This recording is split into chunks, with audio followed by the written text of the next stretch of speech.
Welcome to the Beach House with Mo and Steph. Come on in, pour yourself a drink, and join us out on the deck as we inspire, encourage, and empower one another to live authentic, audacious, above only lives. It's all right here at the Beach House. Welcome to the Beach House with Mo and Steph. And this week, it is just Steph flying solo. Monique is out for this session, and she'll be back with us next time. And next week, I might be out because my son is getting married. Can't believe it. The last of the three little pigs is getting married.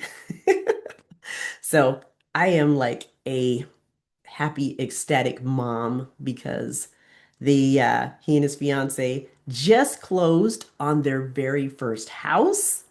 They're getting married. I mean, there is just so many awesome, amazing things that are coming about. Everybody's in a new season. He's in a new season with his new marriage coming up, being a brand new homeowner.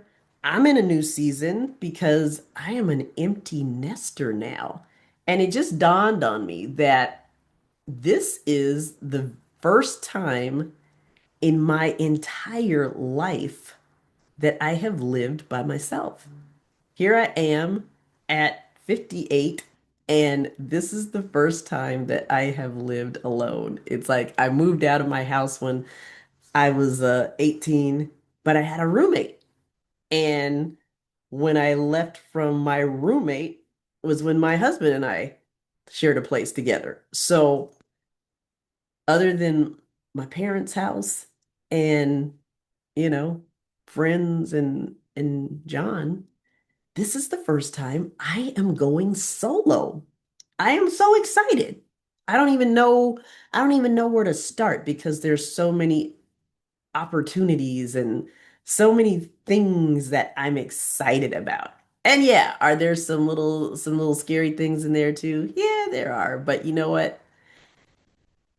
The cool things way outweigh the scary things, which is kind of one of the things that we're talking about today because our topic for today is called mirror talk. We're talking about the things that we say to ourselves internally, those internal conversations that you have with yourself that tend to shape everything that you do because as a man thinketh, so is he. So you have to really ask yourself, what is the narrative that is going on inside of your brain? I know we did an episode one time called The Stories That We Tell Ourselves. And a lot of that stems from our internal narrative because we get this picture of how we believe things are, and then that becomes our story.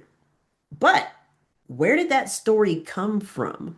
We talked about identity and our process of aging last week. If you didn't catch the episode of Who Told You That, go back and listen to that because we really wanted to take a deep dive and ask ourselves, where did the narrative come from that as you age, you gotta go downhill? And you see that starting earlier and earlier now. I mean, before it used to be like, oh my gosh, I'm turning 40. It's all downhill from here. Now it's 30. People are talking about life is coming to this closure at 30 years old. It's like you're just getting started. You haven't even finished cooking. I think they said that the frontal cortex doesn't even develop in boys until they're like 27 or something like that. I don't know the exact date. It's somewhere between that 25 to 27 realm. But yeah, read that. You're not even fully developed yet. But yet when you turn 30, you're downhill. The decline has begun.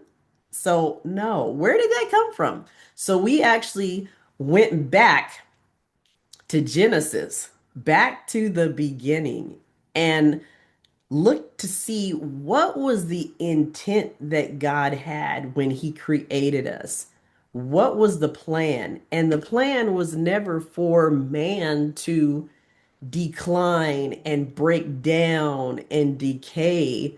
All of that came and started the death process when the fall came, when that sin thing entered into the world. That's when all of the decay started to happen.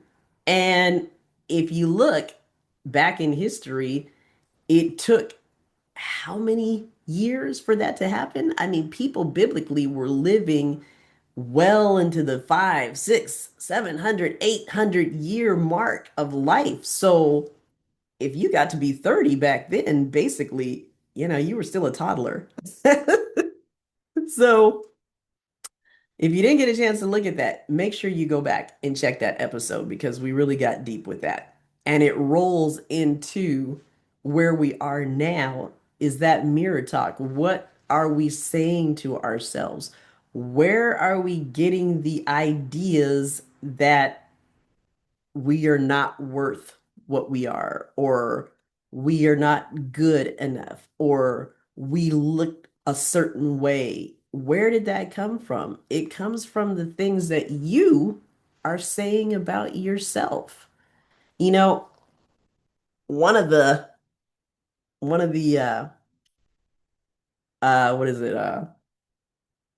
One of the comments that was made on the post from last week, or actually it was the other day, because there's a fitness guy that I follow, Isaiah Ferguson, and he is really big on helping women over 40 who are coming into that pre-menopausal, post-menopausal area of life where our bodies and everything are changing, and the things that you used to do per se aren't necessarily working.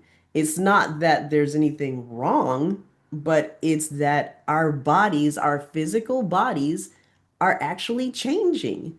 Your chemical balance, your hormonal balances, they change as you go through life. And so he talks about how we can kind of change things up and continue to stay in a place of health and stay in a place of, where you have energy and you're feeling good about yourself, and your body is still making those changes that you need, that you want to see. It's not just about, okay, I'm 45 now, or I'm 50 now, and I guess I just got to deal with a messed up body. No, you can still have, that fit body that you want, that you desire, but you're going to have to do things differently. You're not going to be able to work out the same way that you worked out before when you were in your 20s. You're not going to be able to eat the same things that you ate when you were in your 20s. For some of us, I know I could eat anything and it didn't have any effect on me. That's not the case now. Those things that I used to enjoy, like the chips and, the pizza and all that stuff, I mean, I can still eat it, but it's not going to have the same effect on me that it had back when I was younger. And so Isaiah talks about how we need to change our routines and our habits based on the season of life we're in. Now, on that on itself, there's nothing wrong with that. That's not a negative thing. That's a normal thing because our bodies do change. That's not a negative thing. That's a normal thing. And that's one of the things that we looked at in our last episode is that life was meant to be a progression of time, not a decline. Yes, everybody's aging. Yes, everybody's getting older, and our bodies are changing.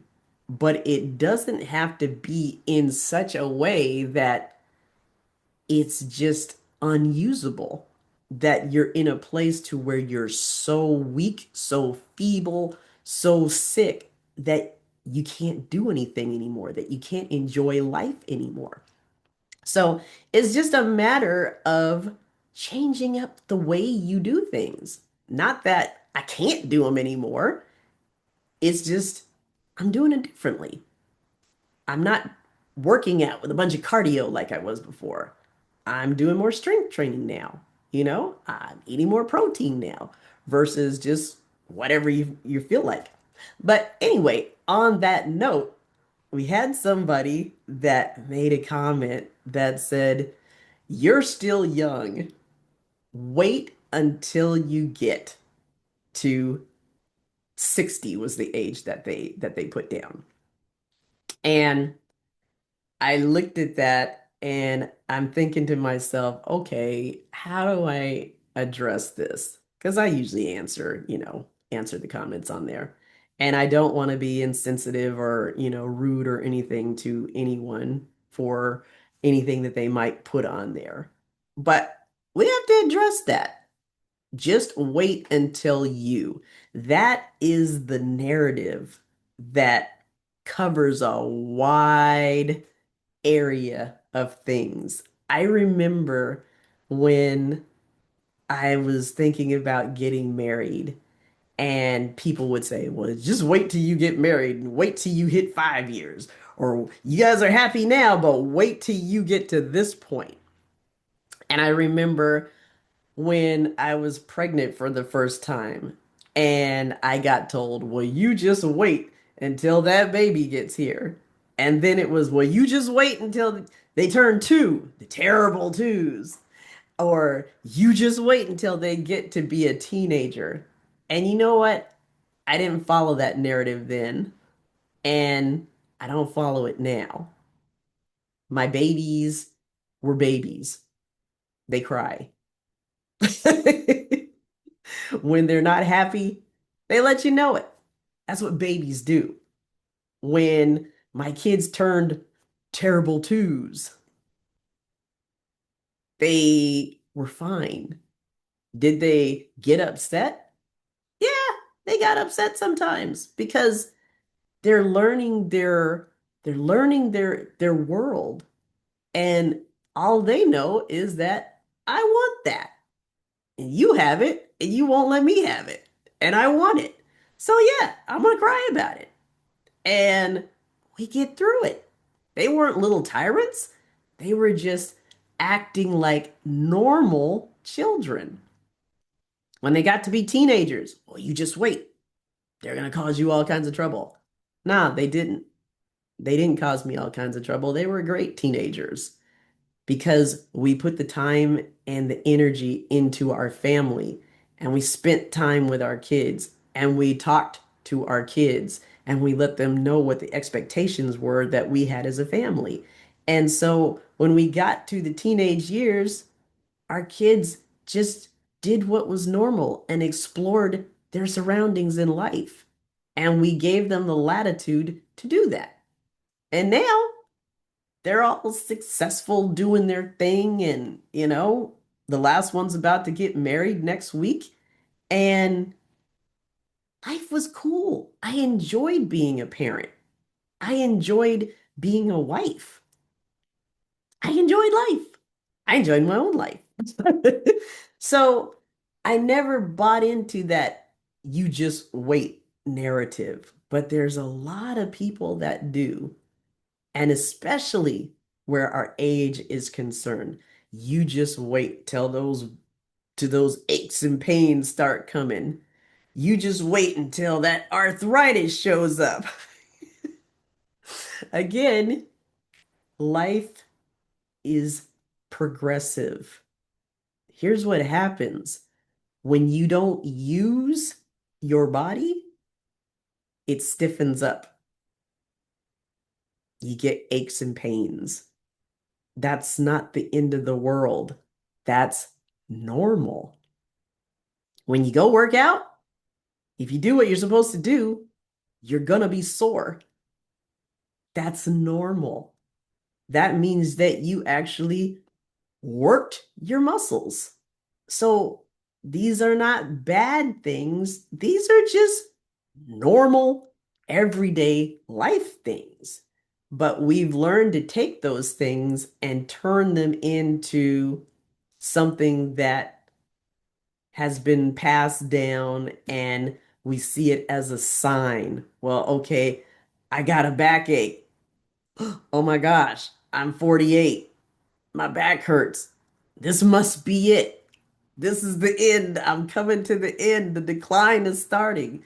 No, maybe you just didn't move around enough, and that's why your back hurts. Go take a walk. Your back won't hurt anymore. And if your back does hurt, what do you need to do to remedy that? Do you need to stretch more? Do you need to move more? Do you need to get more sleep? Do you need to drink more water? What do you need to do to remedy those things that are taking place versus just allowing them to come in and take over? Romans tells us in 12 too, don't copy the world. Don't copy what they do, but let yourself be transformed by the renewing of your mind. That means you have to start thinking and acting differently if you want different results. If we copy what everybody else is doing, we're going to get the same results that everyone else has. But if we renew our mind to the truth of what is really going on, then we're going to get a different result. And for us, that mirror talk is allowing ourselves to look at situations and decide whether we want to go with the status or whether we want to go with the truth. And if you're a believer, then the truth is going to be the word of God. So when things start happening and you don't quite know which route you're going to take the route of truth. Take the route of truth. I was sitting here yesterday, and the enemy's going to bring stuff up in your head. My son is moving. He's going to be moving out because they're getting married. They just bought their own home. And so I'm laying in bed last night, and all of a sudden I start thinking, oh my gosh, I'm going to be here by myself. What if somebody breaks in the house? What am I going to do? That's the enemy's thought that just popped into my head because that's the way the enemy works. He suggests something, but then now we have the opportunity to either take that thought or reject that thought and go with the truth. So you could either go off on one tangent of, oh my gosh, I'm going to be here by myself. What if somebody breaks in? Now I'm going to be scared to sleep. I'm going to have to be, keep lights on and going all down this rabbit hole, right? But no, I decided that's not my reality. That's not the truth. And so I said to myself that perfect love cast out all fear. And I said that a couple of times. Perfect love casts out all fear. And I started to feel that little scary feeling leave my body. And then I said, I am Psalm 91 equipped. Nothing shall come near my dwelling. And then I started thinking about the ministering angels that have charge over me, whom I have deployed many, many times. As I think when we first moved in this house, I would say, ministering angels, I give you the job of guarding and defending our home and our family. And anybody who has ill intent towards my home and my family, show yourself to them. Because in the Bible, you know, angels were always seen as these big, hulking, menacing things. And so you show yourself to them. Let them see you as you are defending and guarding my home. And so I came back to that truth. I have ministering angels who have watch and guard over me at all times. It's not just sometimes, it's all times. Everywhere I go, there are ministering angels watching me, protecting me, guarding me, defending me. That's the truth. So I don't have to sit and go with whatever little inkling that the enemy wants to place in me to bring fear. I don't have to go with that. I can choose life because remember, blessing and cursing, life and death has been put before us. And we get to choose which one we want to go with. So I'm going to choose life. I'm going to choose life every single time. I'm going to choose life in my protection. I'm going to choose life in my health. I'm going to choose life in my well being. I'm going to choose life every single time. And if I ever forget to choose life, then I'm going to ask the Holy Spirit to help me come back to it and remember it. And then I'm going to choose life. So just thinking about that comment of you just wait. You're a young man because I think Isaiah was like, I think he said he's like either 30, 36 or something like that.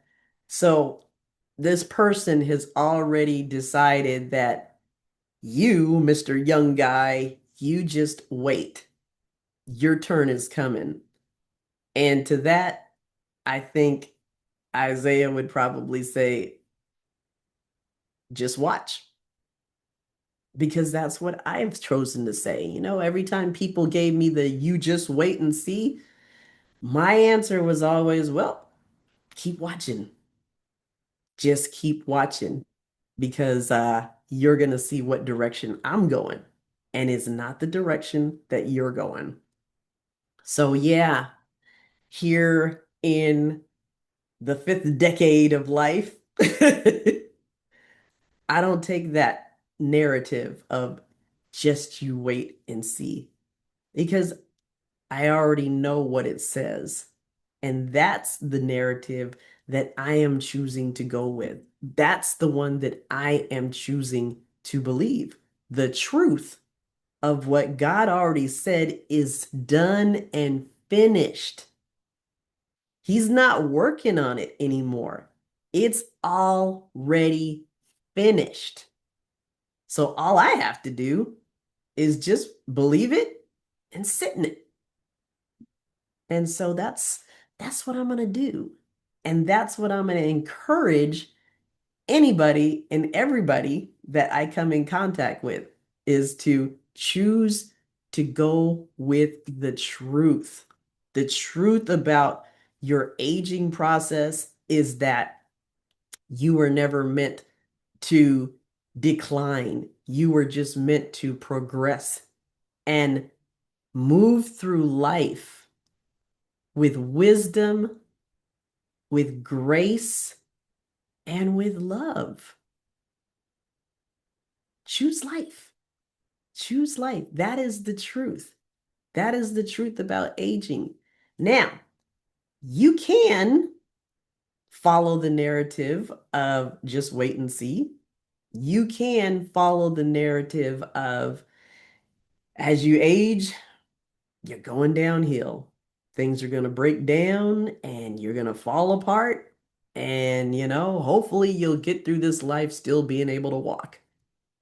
You can take that because that's your choice to do. But why? Why make that your mantra when you can live a long, satisfied life? Because that's the promise. I will satisfy you with long life. And why did Jesus come? He said, I came that you might have life and that you might have it more abundantly to the full. Now, why did he say might? Because you might not choose that choice. You might decide to go with the status quo. You might decide to copy the world and how they do things. But you might also decide to trust and believe that what he said is true. That's the other thing, you know? So I think if I had to, if I had the choice, and I do, I think I'd rather go with the abundant life. I think I'd rather choose a life where I continue to move, I continue to grow, I continue to prosper, I continue to bless other people that I come in contact with, I continue to share wisdom and the knowledge that I have learned along my journey. I continue to do all those things that bring abundance. I'd rather choose that. I'd rather choose that because that's a much more exciting outcome, I think. And, there's plenty of people out there that are doing their thing. Unfortunately, it's not as many as it could be, but there's people in their 50s, in their 60s, in their 70s, in their 80s, in their 90s. There's people over 100 that are living and doing their thing. They are living and doing their thing. I remember that Centennial show that was on Netflix talking about all the different people over 100 in the different regions and all the areas that you'll tend to find more people who are active over 100 years old. You know, check that out if you get to. It was a really cool program, but it doesn't have to be over for you. You can have a rich, full, abundant life until the day you close your eyes and move on over to the other side where you're still going to be full and abundant. It doesn't end. That's the cool part. You can take what you have over here and wake up over there and it's still gonna be good. It's all gonna be the same. It's all gonna be good. We don't have to take the spiral down. We don't have to take the spiral down to the basement. We can go up to the penthouse and live and be quite happy there. So I want to leave that with you this week. And we have a challenge for you. The challenge is to work that mirror talk this week. Every time that you feel that thought come into your mind of decline, oh, I can't, oh, just wait and see, oh, wait till you get my age, oh my gosh, when you get over here, you start feeling this. Anytime you start feeling those thoughts come on, replace it with the truth. If you don't know what the truth is, hey, we got this great thing called Chat GPT where you can actually ask it questions and it'll tell you the answer. You know what? Ask it. Hey, ChatGPT, what does the Bible say about abundant life? What does the Bible say about aging well? What does the Bible say about living life to the fullest in an abundant life? And it'll tell you. And then you can claim that and make it your own. So replace that negative narrative and put in something that's going to actually cause you to rise to a higher level, something that's going to cause you to feel good about yourself. There's nothing wrong with feeling good. I know we have a lot of word out there that, lets you know that the majority of people are feeling bad these days, but there's nothing wrong with feeling good. There's nothing wrong with sharing that you feel good. It's a good thing because, hey, if we have more people sharing their good stuff versus their negative stuff, a lot more people would follow as well. So that's our challenge for the week. Make sure that your mirror talk is truth versus what everybody else is saying. And your affirmation for this week is I am beautiful just as I am.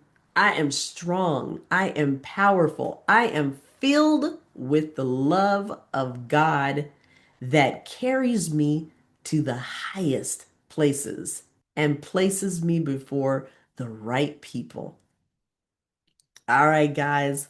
I hope that you guys got something from today. And I am excited. I can't wait for my son and daughter to be's wedding coming up next week. And so I'm going to post plenty of pictures. Of course, I am because that's what I do. I'm excited about the things that are coming. I'm excited about the new season of life that I am going into as an empty nester for the first time. I'm excited. I'm excited. I'm just excited. I'm excited for the time that I had to parent my kids. I'm excited for the times that I've been able to watch them grow and flourish and step into the men and woman that they are now. And I'm excited for the new season that I'm stepping into as just me.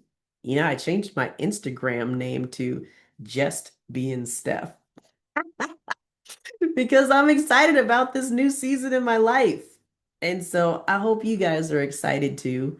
And we look forward to seeing you, Mo and I both, next week and in the weeks to come on the beach house. We love you. Mwah! And we'll see you soon. Bye bye.